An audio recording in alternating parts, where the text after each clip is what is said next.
is Nathan Green, and I am playing the minion. My name is Jeff Uterhart, but most people in the acting community know me as Googie. It's my nickname. And I am playing the Fat Cat, who is kind of the ruler of the meds world, Pharmaland is what we call it. My name is Jeffrey Swarches, and my peep name is Ginger.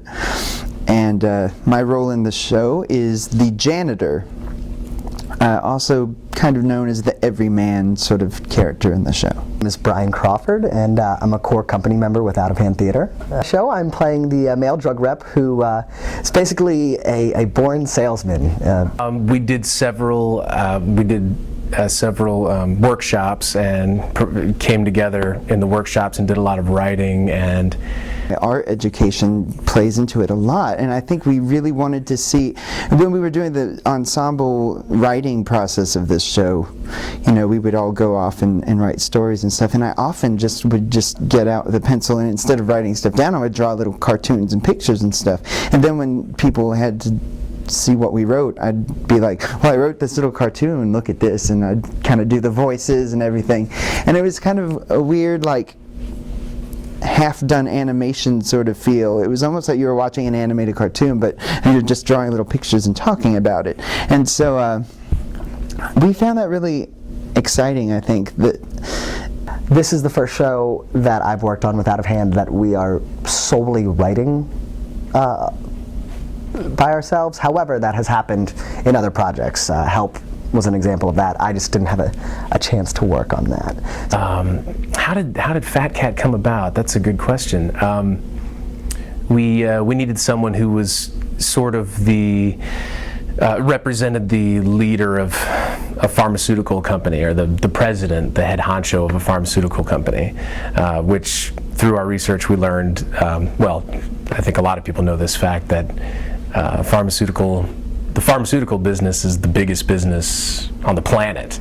They make the most money on the planet, and a lot of people equate money with bad, but I think through a lot of our research, you know, we couldn't exist. We wouldn't have a lot of the medications that we have, almost any of the medications that we have, without the pharmaceutical industry. I play various instruments. I'm mainly playing guitar in the show, and then, you know, I've done a few things with Out of Hand before, and so I'm kind of familiar with the working styles and stuff.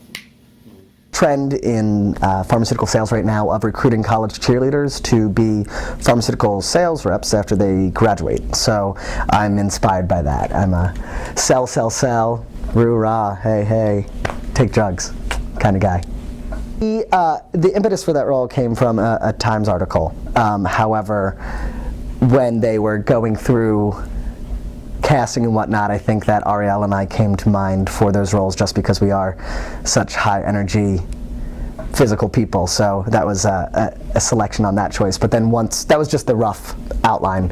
We created the cheers ourselves as a company, and I've had substantial input in regards to that.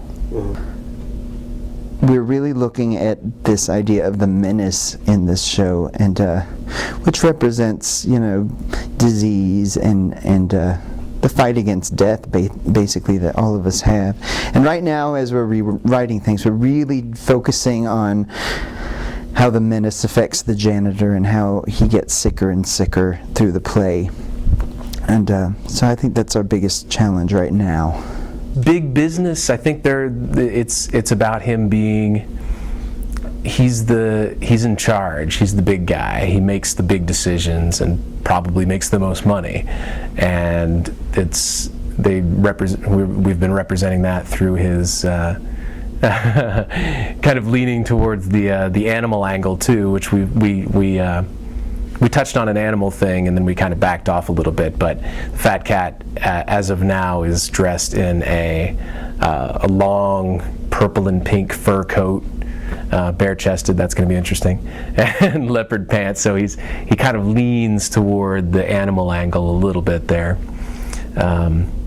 just to illustrate his power as a feline character. I'm the audience surrogate, sort of.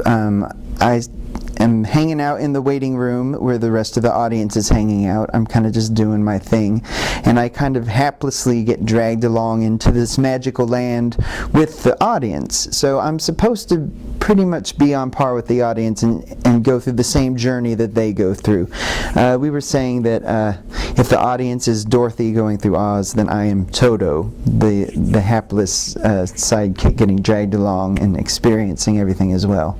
I would like to be a little bit darker, a little bit meaner as the show progresses, actually, especially if it starts in a really light cheerleader rah-rah kind of place. I want to be the flying monkey by the end of it. I think that would be a good direction to head, but we'll see if that happens. I started experiencing just the whole range of what meds can do to a person. I get elated, I get swept up in all of the technological wonders, and then eventually I end up getting plagued by disease and needing medications desperately, and then I experience being near death as well.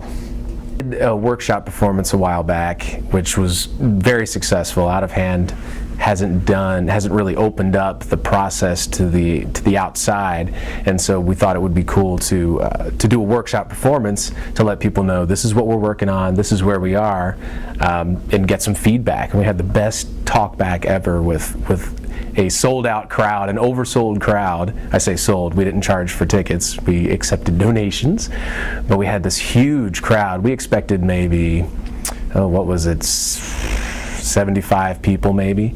Ended up having over 130. It was insane, but it was great because we got a lot of good feedback. A lot of people in the medical profession showed up, and we ended up using a lot of those people too, and have been in touch with them to do some research. To see something get created in tandem with a story being told, and so we really wanted that to happen, at least in some capacity. So when Fill the Pill came about, I think the basic idea was that they wanted some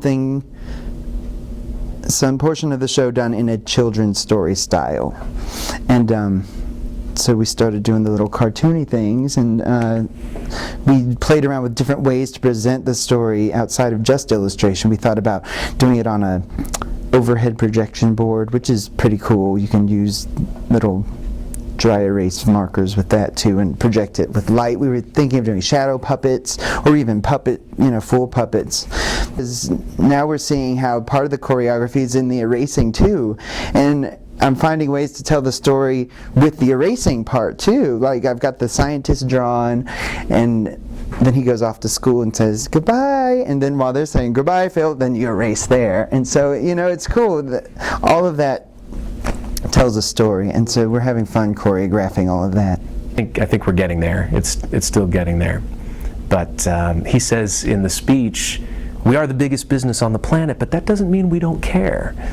And I think that he seems a little disingenuous, but I think that the way I've been playing the character is that he does care. He does care, but he also has a company to run.